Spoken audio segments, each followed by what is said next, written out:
naye akaseera kano ke katuufu okufuna ekyo ekituufu ekiva mu Edrisa Musuuza.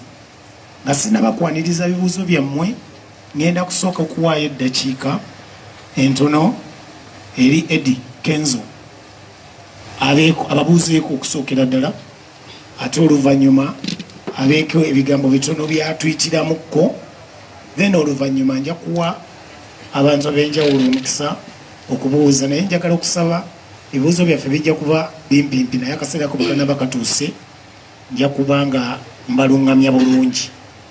Nsanyuse nnyo okubalaba Ssebo Eddie Kenzo, buuza ku bagenyi bo bano, ate era obayitireyitiremu ku nsonga ezimu ku lwaki walowoozezza nti kirungi olunaku olwaleero okwogerako naffe. Assalamu alaikum warahmatullah. Alaikum salam warahmatullah. Balamusizza mwenna era nga nsaba okubaaniriza mwebale kujja. Nsaba Mukama Katonda abaddizeewo ffenna atuwa omukisa mu ngeri emu oba endala, ate era tuddeyo bulungi mirembe insha Allah. Ndi musanyufu nnyo okubalabako wano mwenna mu bungi bwe muti. Mukama wa buyinza. Nja kusooka n'okubeebaza obuwagizi bwammwe bwonna bwe mumpadde mu mbeera eno embeeredde enzibu ennyo mu bulamu bwange. Mbadde challenge nnyo nnyo okuva famire yange lwe yasasika, nga mwe temunaba na kukimanya naye nga nze nkimanyi ng'omuntu omu. I've been going through a lot. Naye ndi wano ndi mulamu alhamdulillah. Nebaza Mukama olw'obuvumu bwampadde, ate nemmanya nti buli kimu kibaawo for a reason. Mpise mu kusoomoozebwa kungi mpaka leero, naye wendi wabula neebaliza ddala buli muntu yenna ali yansabidde essaala, mikono gyange, abambeereddewo mu mbeera eno etabadde nnyangu. Munno mukabiye munno ddala, mwebale nnyo, mwebalire ddala, ndi musanyufu. Era nsaba okwebaza abakwano bange abankimako entebe nga nkomawo n'awaadi. Mwebale nnyo, mwebalire ddala. Mwana gw'omukwano gw'ensuso, ekyo ekintu sisobola kitwala for granted. Okuviira ddala ku lunaku olwo obulamu bwange bwakyukamu mu ndowooza, ne mmanya nti kati wadde bulijjo nkimanyi nti bino byebikola kati byange bwomu. Music wange afunibwamu nze, n'abamugula, n'abamuwuliriza, n'abamutunda okusobola okuliisa famire zaabwe, nakyo nkimanyi.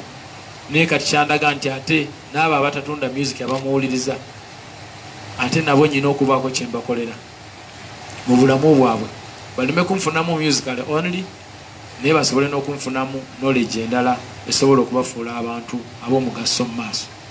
Nga tukozesa inspiration, kubanga nze gwe batunuulidde, nze alina big following right now ku social media zange newasigadde wonna. So nyina okubeera omuntu obuvunaanyizibwa ennyo n'engeri gye neetwalamu eba eyanjawulo, kuba nakiraba nti abantu bano bonna baba basobola okuba nga banzikirizaamu, kitegeeza nyina okwegendereza ennyo engeri gye nkolamu ebintu ng'omuntu. Ekyo kyandaga ekifaananyi kirungi nnyo. Mwebale nnyo, mwebalire ddala. Ndi musanyufu okuva ddala ku ntobo y'omutima gwange. Nafuna okusoomoozebwa bwe mwategeera mwenna nti omukulembeze w'eddiini gye nzikiririzaamu yayimirira ku mukolo ogwa ex wange mu maaso g'omwana wange n'abawagizi bange ne ba enemy bange abaaliwo awo bamonkari, n'avaamu ekigambo ekitali kirungi. Ate nga muntu y'omu nayogerako naye ku ssimu ne mwanjulira nti famire yange erina obuzibu, n'angamba bijja ttereera, beera mugumu. Ye muntu y'omu ne bamubuuza abaana oboogerako ki, n'agamba sirina kye mboogerako, baana ba busiraamu. Ate muntu y'omu n'ajja ku mukolo ate n'agamba wawona wali weekute ku kisogasoga, in fact oli musiru gendo wase nnyoko. Kati neŋŋamba ate bwe nayogera naye ku ssimu n'aŋŋamba tofaayo bijja ttereera.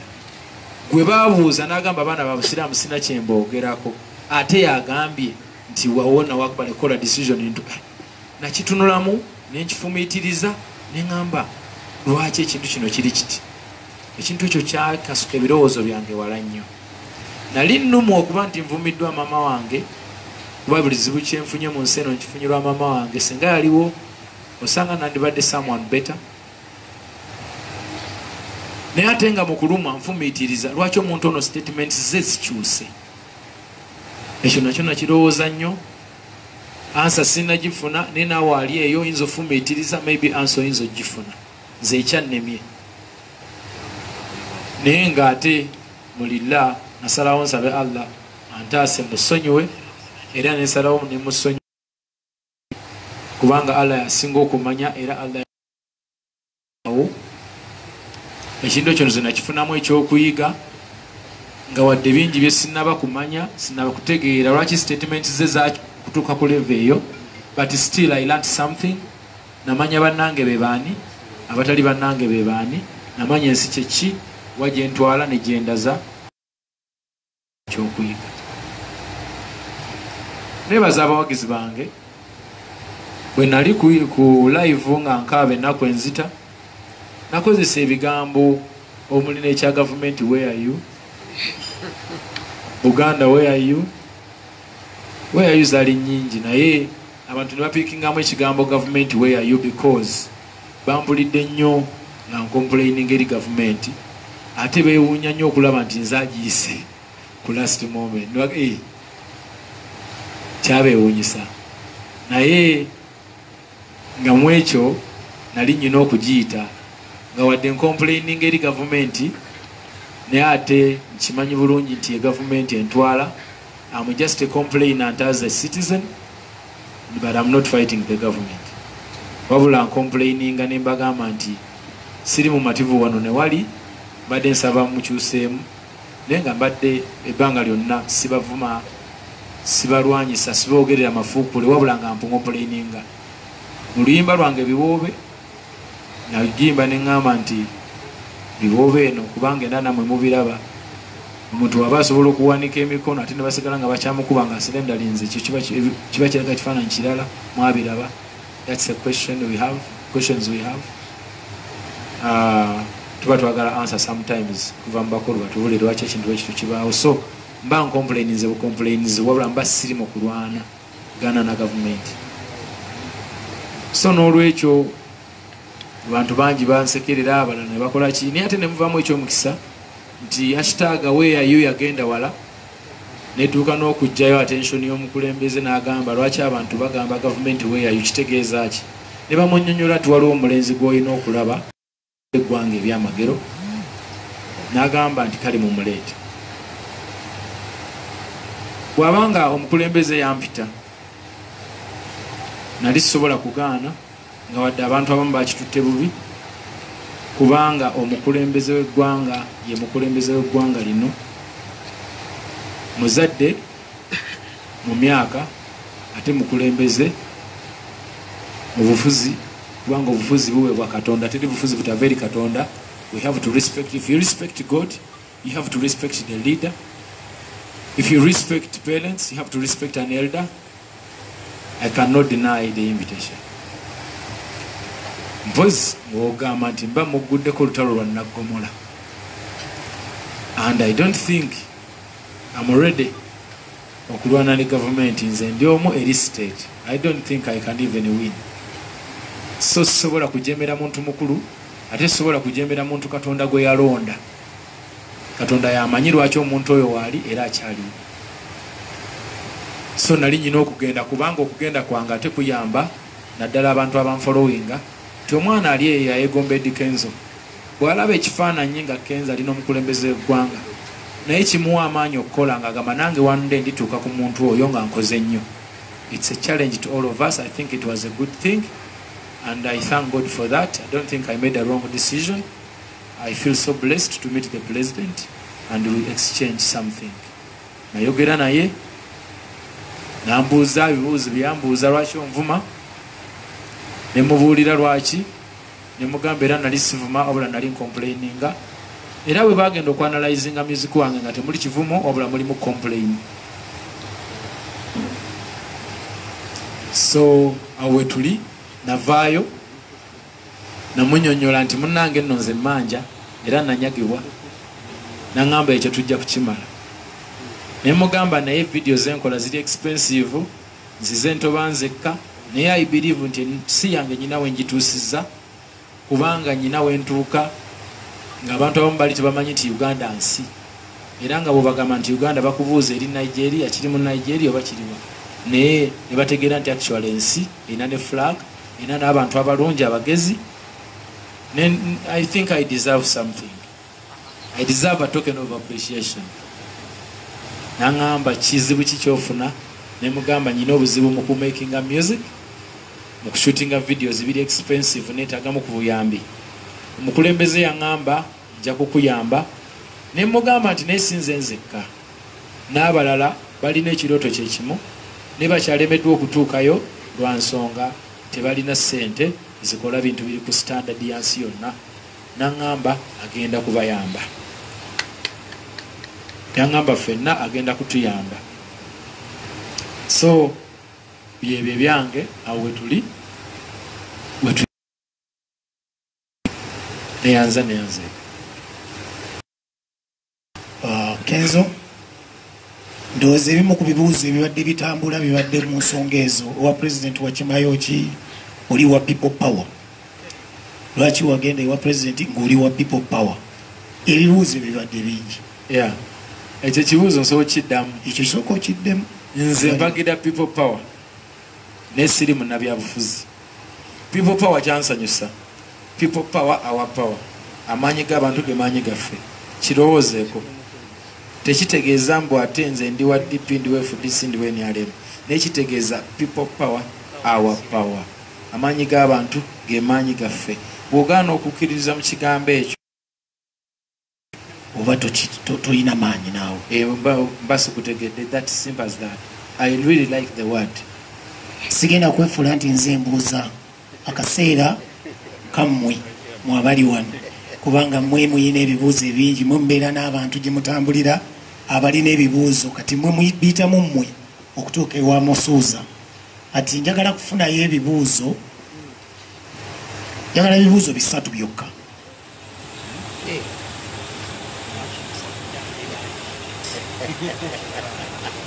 Kantandike n'omukyala.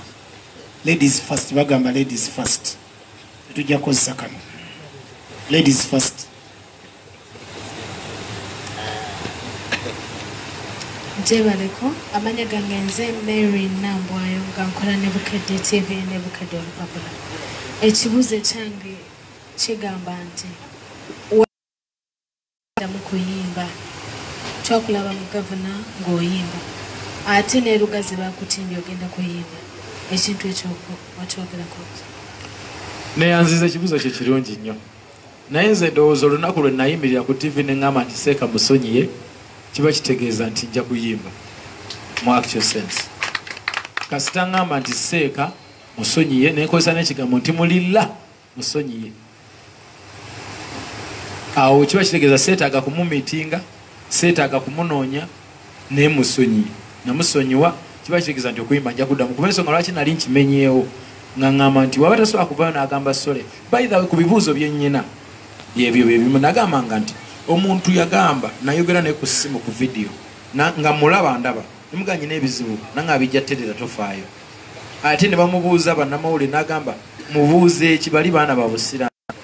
Nali musuubiramu statement egamba nti Eddie gy'ogenze tokusabira naawe gy'ogenze tokusabira. Teyakyogera, yagamba wakoze decision ennungi, wali weekwata ku kisogasoga wase nnyina. Ne ŋŋamba ayi bigambo bino nga bikyuka nnyo. Ate ne mugamba nti nze saagala bingi, nalumiddwa wanvumya amagufa ga mmange yafa. Naye gamba at least sole. N'agaana okugamba nti sole omukulembeze ow'eddiini. I had so many questions. Nemanya kino ekintu si kitono. It's not small at all. Kubanga omukulembeze w'eddiini atambulira mu kifaananyi kirungi. Tasobola butagamba sole. Bw'aba teyasobola kugamba sole, there is something behind it. Tuleme kubeera abaana bato. Ekyo nkibalekedde, naye ng'okuyimba nja kuyimba kuba abawagizi bange tebakolangako musango erinze, banjagala nnyo. tisobola bahatinga lwa muntu omu. I'm a very good entertainer and right now I'm the best entertainer 2019 in Africa. Okay, ndoza kantwale ebibuuzo bisatu tusobole okwanguwa. Make it short. Sebo omukulu wuli wali emabega. Assalamu alaikum wa rahmatullah. Amanya neddoboozi bampita Kasibante Fahad, kola ne Nice Radio ate n'olupapula baluyita The Sunrise. Eddie Kenzo wagamba waliwo abaagala okukutta ate ne tukulaba ng'olina omukulembeze wagamba gavumenti yagala kutta. Mbuuza abaagala okukutta oba gavumenti okwagala okukutta kyavuddewo wakyogeddeko n'omukulembeze? Tufune omulala Mahadi webale nnyo. Tufune omulala Yesebo. Balaye mujebaleko amanya gange bampita Diaspora Lugemekula ne Radio 4. Eddie Kenzo ekibuzo kyange kisooka ngenda kubuuza kimu. Ku bifo ebisatu osulawa oli Seguku osula ku wano ku studio oba Bunga?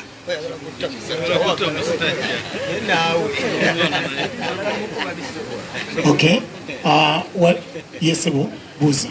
Nzima ya Geoffrey nkola ne Mon TV ne Radio Sapiensia. Eddie Kenzo zize nkola byentakira ng'ogamba nti bw'oli obebe kulu bwagenda omukulembeze w'eggwanga tayogera bibaluma n'ebimu ku byo bweyogerangako yo copyright okubanga eteekebwa mu nkola wano mu Uganda abayimbi ne baba nga bafuna mu music waabwe. Naye okusinziira ku byoyogedde kwebyo ebimu ebyakutwala omukulembeze w'eggwanga teyogedde ku kya copyright ate nga oba oliawo yalibadde ensonga enkulu yalibadde ku mwanjo erimu abayimbi. Webale nnyo kasookaddemu ebyo tandika n'ekya Kasibante Muhammad Nice Radio agambye nti nno abaagala okutta wakitereezeza. Ezibale nsobola kuddamu ekyo sigambangako nti gavumenti eyagala kunzita, no, nedda. Naye okusinziira bwe mbadde nzijangata statements eziŋŋambibwa abantu ab'enjawulo, nfunye statements nnyingi nnyo nga baŋŋamba okuntuusaako obulabe. Nabayita ba mafia, nakozesa ekigambo mafia kuba nze nakula ndaba movie nga ba mafia be batta abantu abatalina musango. Nagamba ba mafia. Naye nammwe abali eyo bwe muba mutandisa okutunuulira ensonga zino, abantu abakyusa zi statement, abantu abagwira beti, abantu abakola bati, bwe muba muliyo nga mulaba social media, oli n'avayo n'akugamba nti genda owase nnyoko, oli n'avayo n'agamba yalyose n'amuvuma.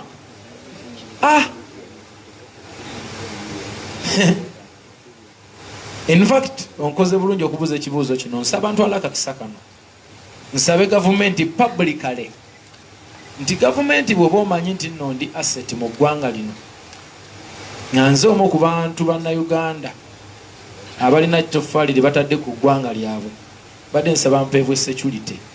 Nsaba oba beerayo abakulu ba gavumenti abalaba, nsaba security enkuume, kubanga na wano we nagenza okulaba muzeeyi era waliwo statement ezafulumye nga zigamba nti Kenzo bw'atuvaamu tugenda kumutta.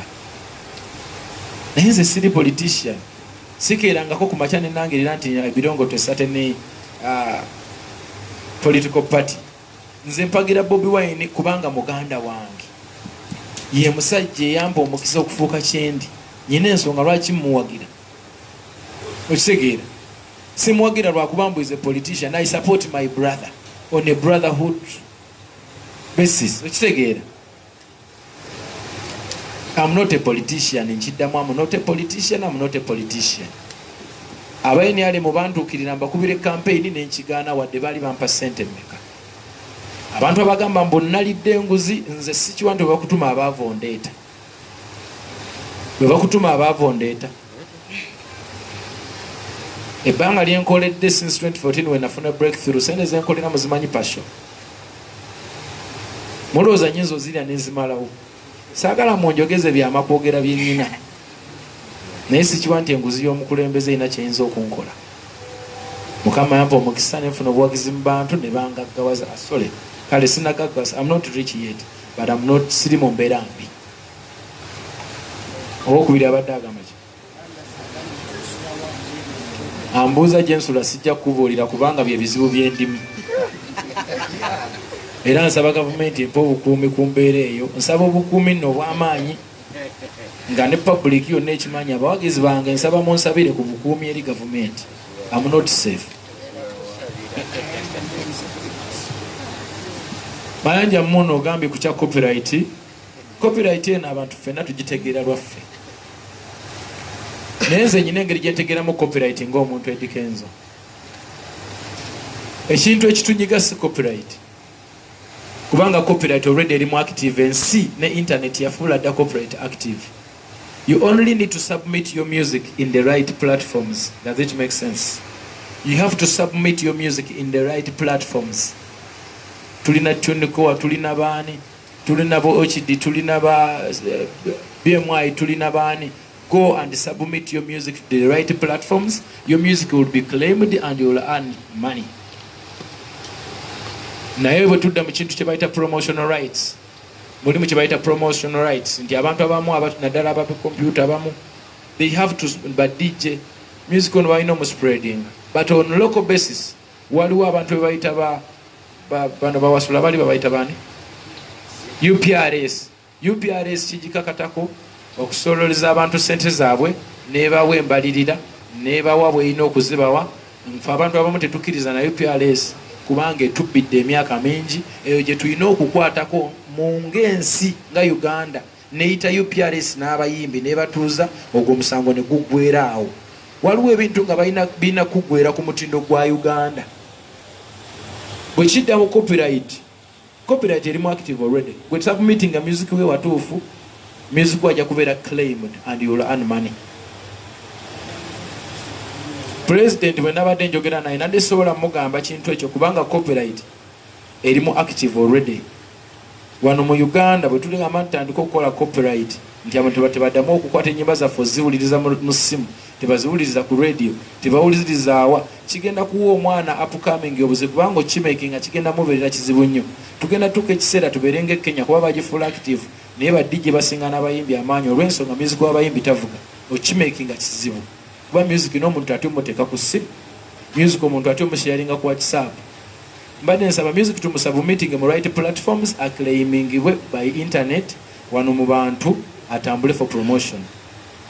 Simanyi oba kyenjogera mukitegedde naye ekyo nadde sobola kigamba president olw'ensonga kyensobola ogamba president oba abantu bonna batukulira nti bayite UPRS bayite n'abayimbi tutuule tusolovinga ensonga eno kuba sente zaffe UPRS zeezibba on a local basis. Okitegeera nze saasoma nnyo simanyi bintu bingi kanjogerere ku level yange ey'omuntu w'owansi, siri professional mu bintu ebikwatagana n'amateeka n'ebirala. Naye president bwe nabadde naye namugambye nti abayimbi beetaaga obuyambi okusobola okushootinga video eziri international. Ekyo nakimulekedde era naŋŋamba agenda kutuyamba. Buyambi bwe tulinda saasase ndi musasi. Manya gange bampa Edwin ndi wa Red Pepper. Engeri gyowagira muganda wo Bobi Wine ng'omwaka 2021 twawulira agamba agenda kwesimbawo onaamuwagira. N'ekirala tumanyi mukwano gwe yagenda n'abaana bagenda kati gwe ng'omusajja famire yo ogiyinira puroguramu ki kweyongerayo mu famire kubanga kati kirabika toriwo oyina puroguramu ki? Okay, webale nnyo. Sebbanga soko wuuyo. Amanya nze Desire Kakande. Ekibuuzo kyange mukulu Eddie Kenzo kiri kimu kyokka ssebo. Mufuna ku chansi efuluma eggwanga lino ne mudda. Naye embeera gye mulaba mu Uganda gye tuyitamu kati olwaleero naye Bulaya bwetyo bweri nkyukakyuka ki gyoyinza bwe kikyoyinza okukyusa. Osanga bwe baali naye bayogerako naye ku binkwatako ekyo sijja kiwakanya kuba saaliyo naye nze kyemmanyi si be bantutte kyenagiwa omukulembeze nkubulidde nasakidde bayimbi bannange nabasakidde era omukulembeze agenda bakwatira kyenkyalinze kuba yakiŋŋambye ekyo simusazeeko busaze mukama yakyeyogeredde nti banno bagambe enyenda kubayamba kuba namugambye nti sinze nzika yetaaga obuyambi wabula ne bayimbi bannange kuba nabo bakola mulimu gwa ggwanga naŋŋamba ngenda kukuyamba era nabo nja kubayamba nfuna bulungi sebo ebyo bye najjeeyo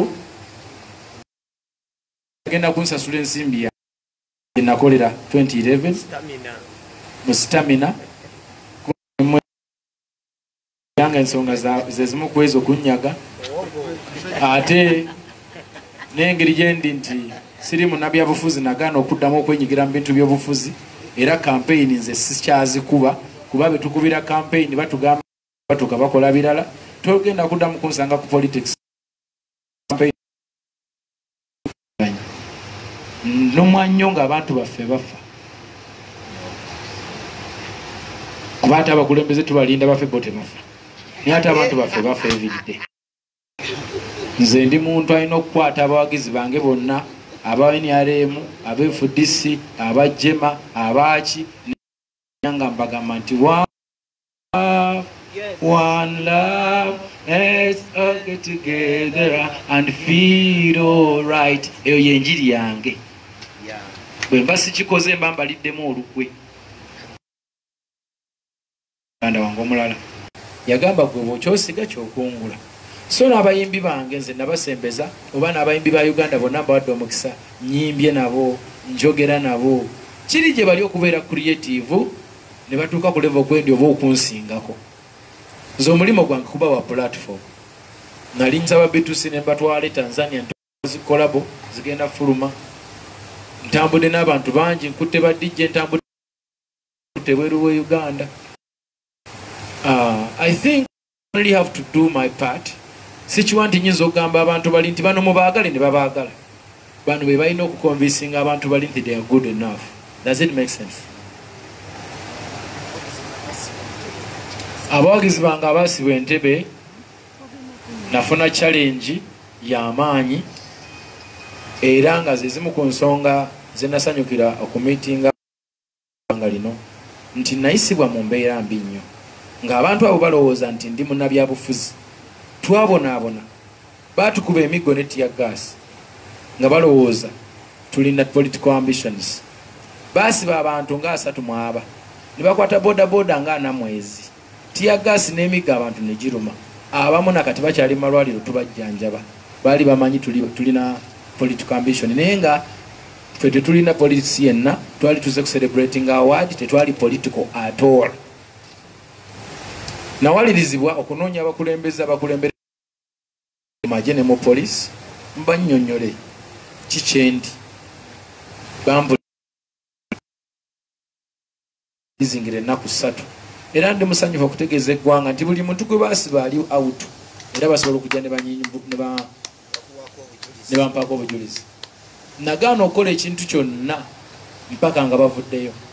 Natambula okuva wano mpaka wa CDF mpaka wa mukulu Sabiti ne banne era nafuna esimu okuva wa mukulu Sabiti nangamba abantu batugenda kubakuwa era mukulu Sabiti abantu baffe bonna yabalirizi nga bonna bateebwa ne boda zaabwe zateeredde olunaku olw'eggulo I think zaawe. Ekyo nkyebaliza poliisi okolagana naffe nga nnyongera okugamba poliisi nti nze siri munnabyabufuzi. Abantu bange balina we bankima temuddamu okutukuba otherwise tujja banyiigira kubanga nze ndi muntu ayagala emirembe.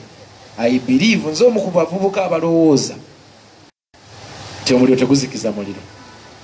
Nze omu ku bavubuka abalowooza nti tusobola okukwata Uganda mu mirembe netugituusa gye twagala ogituusa. Okitegeera? So poliisi temuddamu okunkuba emiggo nze siri munnabyabufuzi.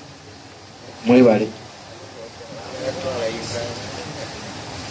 Bwe baba bampise ku mukolo ogw'okwanjula nga bakikola okuva ku ntomo z'omutima gwabwe mulilla ndi musajja musiraamu nga mpanisa omukono gwange ogwa ddyo mulilla Allah okunzijjako buli kyennyina ŋŋenda ne nsanyukirako mukwano gwange kubanze namakula nkimanyi agenda kubeera mukwano gwange emyaka gyonna ate nkimanyi ekirooto kye kyali ekyo ayagala kubuyambala ku gawuni yeyagale kati zisobola butabeerawo ku ssanyu lye bw'abanga mpisa mbanja kubeerawo mukwano gwange n'abali aboogera ebingi simanyi amakulu mulina olwaleero abedde naye ebbanga eritawera lya mwaka 1.5 nze nabeera naye emyaka 5 nga tusula wamu nkyamumanyi nnyo mpaka lwalimala naye emyaka 7 ajja kuba nsingako naye sofa nze nsinga okumanya amakula kitegeeza kyayagala nkimanyi kati ku ssanyu lye sisobola butabaawo kumuserebratingirako bwe banampita wallahi nja kwambala ekanzu yange agenze wa pulezidenti amumeeting amushaking ku ngalo alage nti naye nawe atuse n'ogamba yagendeddeyo ki omuntu oyo b'omwagaliza omusajja ngambye ngenda kuwayo kasente okole vidiyo nti tozijjayo tozitwala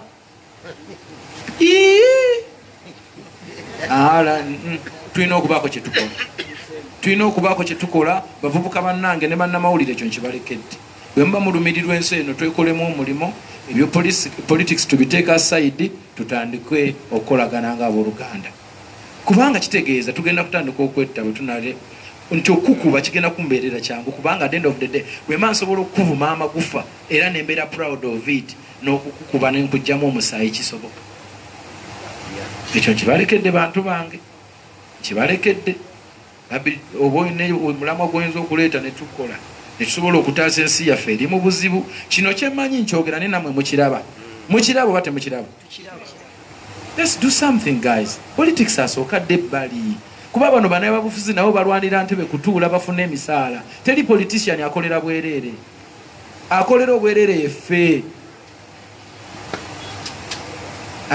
sijja gendayo wali emotional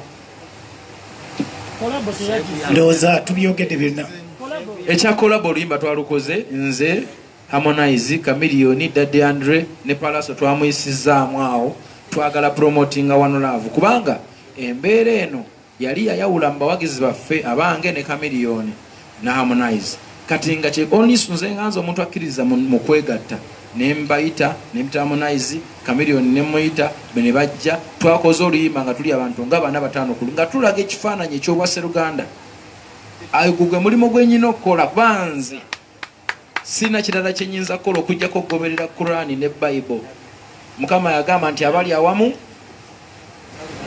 agali awamu ge galuma ennyama ewali omukwano waliwo essanyu Kurani bwegamba Bible bwegamba nzaani okuwakanya ebigambo bya Katonda omulimo gwange kukozesa katuuti kenyina kukuuma One Love ekyokwegatta tuzze eggwanga lyaffe mu mukwano nkibalekedde naye sikiwa nti okupostinga nude picture nze naleeta award naye abantu bateekayo kiwalaata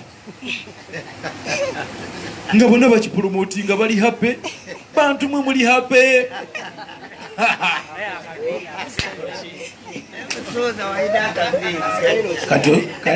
ndowooza tuwangadde nnyo ekimala naye engeri gyendi nti engeri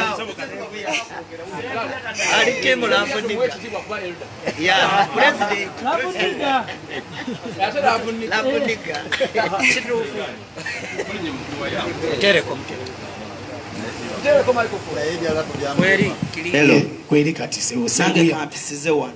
seguyanga bwoli kampisize wano Kenzo official mukulu kati gwedavuniga gwe bayimbako ebyaddala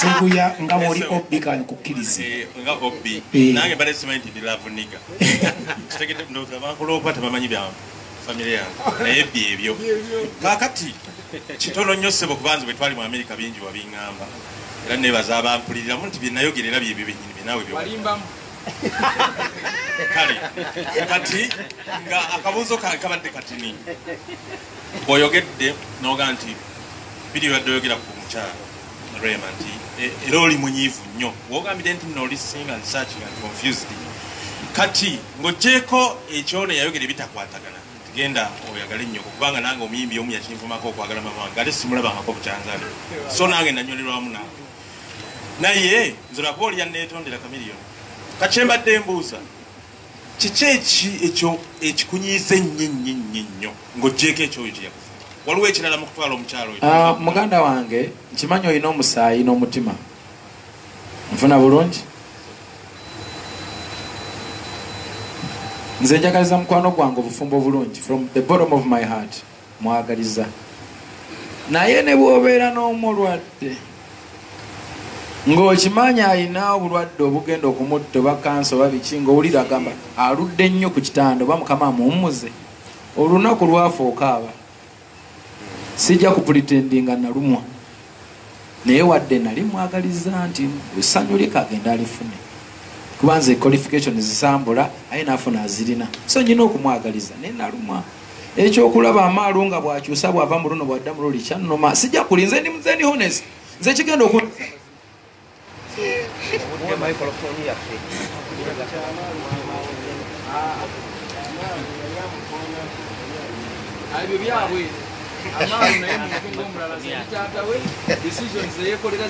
kati bannaffe mbadde nsaba press conference eno ekome wano njagala okubeebaza mwebale nnyo mwebalire ddala njagala kwebaza bannamawulire njagala kwebaza omanyi nze njagala nnyo abantu ate saaga kumma bantu mukisa okitegeera mwami ono aŋambye mbwe ekyamaalu yakuona ku mukulu oli taata we tujja nakumunenya ate ezo decisions zize ng'omuntu kuba mamaalu akuze kati akkiriza okwekolera ki decisions era nange nyinawe nkoma omutegeerera era bwe namulaba nja kumugamba wakola bubi oli taatawo so nga tuvuddemu ebyo nsaba otwala akakisa okwebaza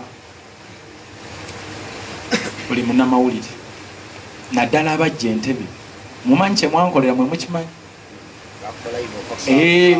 nali nsula mu kantu naye olwokuba mmwe ndi wano nammwe naye nga tageti zaali zakuba nga nsula amabuusu kuba mwalaba naye omusajja naddala oyo namugamba tunuza kamera mwoyo nagimusonga mugitunuze mwoli nagimusongamu ne beebuzaabuza mwebale era nsaba mukama nsaasire mukama bw'aba ansaasidde muzeeyi nampa akantu kange keyansubiza kemmanja emyaka emingi emabega tujja kwekolamu akabaga tusale embuzi n'enkoko buli omu abeeko mu ekifi kyasika nga kyabannamawulire wallahi mwananira olutalo lw'Entebbe siribeerabira alhamdulillah I thank you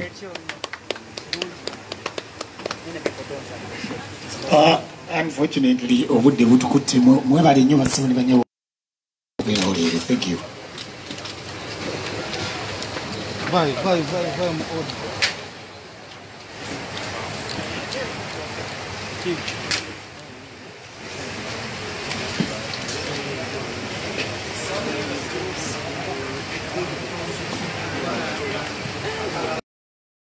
Ani